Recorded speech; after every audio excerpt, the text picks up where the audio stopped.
নমস্কার বন্ধুরা, আমি দাঁড়িয়ে রয়েছি এখন অক্টেশলোনি মনুমেন্টের সামনে। হ্যাঁ, নামটা শুনে হয়তো একটুখানি অবাক বা আশ্চর্য লাগতে পারে। এই নামে আগে পরিচিত ছিল এই মনুমেন্টটি,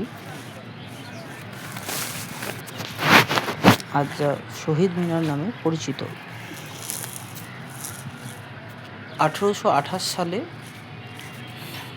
ব্রিটিশ ইস্ট ইন্ডিয়া কোম্পানির স্যার ডেভিড অক্টেশলোনিকে উৎসর্গ করে মনুমেন্টটি প্রতিষ্ঠা করা হয়। এটি তৈরি করা শুরু করা হয়েছিল 1825 সালে এবং সম্পন্ন হয়েছিল 1828 সালে। এটির উচ্চতা হচ্ছে 157 ফিট।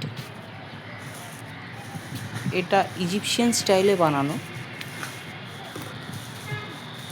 কলমটা হচ্ছে সিরিয়ান স্টাইলে এবং ওপরের গম্বুজটা তুর্কি স্টাইলে বানানো।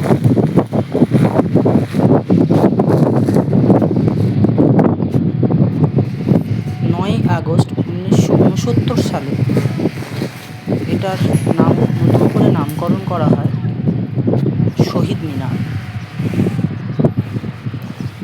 এটি উৎসর্গ করা হয় ভারতের স্বাধীনতা সংগ্রামীদেরকে।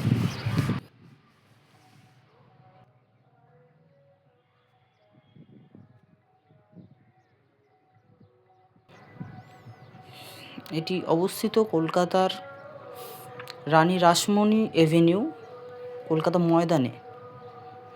সামনে যে গেটটা দেখতে পাচ্ছেন, এটা এই ওয়াচ টাওয়ারের এন্ট্রি পয়েন্ট ছিল। এখন এটি বন্ধ হয়ে গেছে।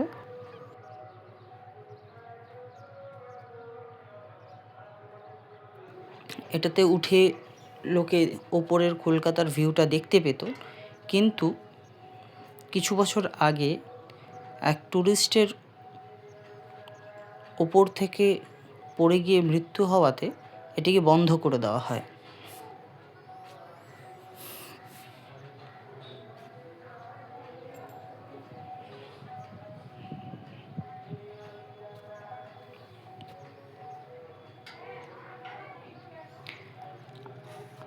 আগামী দিনে আরও আমরা বিভিন্ন মনুমেন্ট এবং বিল্ডিং নিয়ে আলোচনা করব। ধন্যবাদ।